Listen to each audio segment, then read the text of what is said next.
Jack from Nigeria. Jack is asking, says, God bless you, Pastor Chris. You're indeed a blessing to our generation. Pastor, how can I break out of sex and masturbation addiction? Now, first of all, an addiction means that you have become dependent on whatever it is to be normal. You see, you can't be normal until you've gone in a certain direction. You've used whatever you are dependent on. Now, so if you say that you are addicted to sex and masturbation, that means it has become a habit. So there's a habituation here. It means this is a kind of refined word for bondage. It means that you are, in a sense, in some form of bondage to sex and masturbation. But here is your problem. I want to read from the Bible to you, and you can understand exactly how to deal with this. In 2 Corinthians chapter 5, I'm reading from verse 14. He says, for the love of Christ constrained us, because with us judged that if one died for all, then we're all dead. And that he died for all, that they which live should not henceforth live unto themselves, but unto him which died for them and rose again. He says, the love of Christ compels us,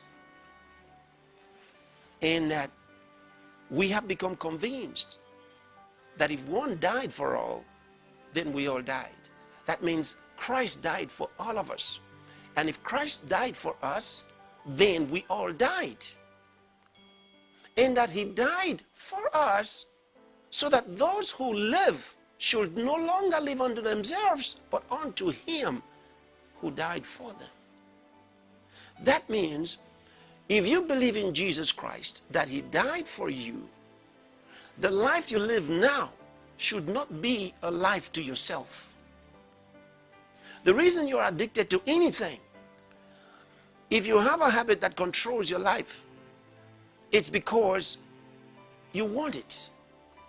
And so you have become bound by your choices. But the choices we make should not be choices that put us in bondage. And when you make choices that put you in bondage, it's because this is what you want. You're living to yourself. And that's why you have become an addict. That's what creates addiction. Addiction really comes from self-worship. You may not call it worship, but it's when you enthrone yourself. You enthrone yourself, you are the God of your own life, which means you only want to please yourself. That's all your life is about. And because that's all your life is about, you're not living to please Christ. And that is where your bondage is. How do you come out of this? It's through your love of Christ. He says the love of Christ constrains us, compels us. The love of Christ. Our love in Christ is not talking about Christ loving us. Our love for Christ compels us. Let the love for Christ compel you to live in a certain way. Let your love for Christ form the bedrock of your decisions. Your love for Christ. Do you love him? He loved you so much, he died for you. Now that you live to him. Make choices that are to his glory. Live a life that will honor him. When you do that, the bondage will break. You will not even have to make an effort. The bondage will break. The chains will fall off. Because our love for Christ is a compelling force.